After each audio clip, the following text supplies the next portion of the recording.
¿Qué llaman el paquete? Vamos a hacer un pequeño esfuerzo de análisis. El paquete son las medidas que adoptó el gobierno de Pérez al inicio de su gobierno de ineluctable y de inevitable y de impostergable necesidad de cambio de rumbo.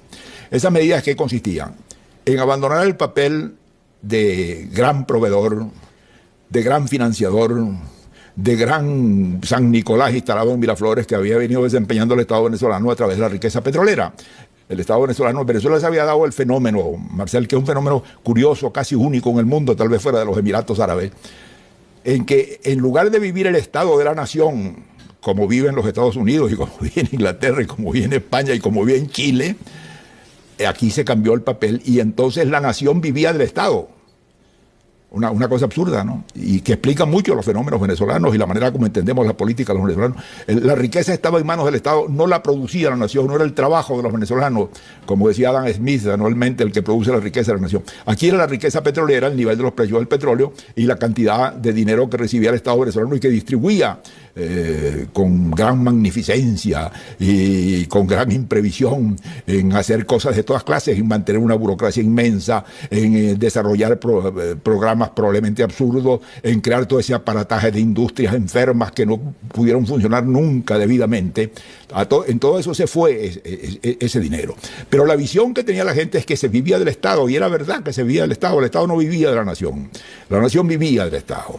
Bueno, ese cambio fundamental trajo lo siguiente, que eso no era sostenible, sino con una condición: altos precios del petróleo. Los altos precios del petróleo empezaron a derrumbarse hace muchos años. Piensa en una cifra, Marcel. Nosotros vivimos en Venezuela muchos años con precios del petróleo que no pasaron de $2 el barril de petróleo. Y parecían buenos precios, ¿verdad? Y se vivía mejor que ahora. Y se vivía mejor que ahora. Pero de repente, a partir del año 73, cuando empezaron los disparos de precios del petróleo, eso subió a $7, a $14, a $30, a $34 el barril. Es decir, se creó una sensación de que eso podía no tener límite.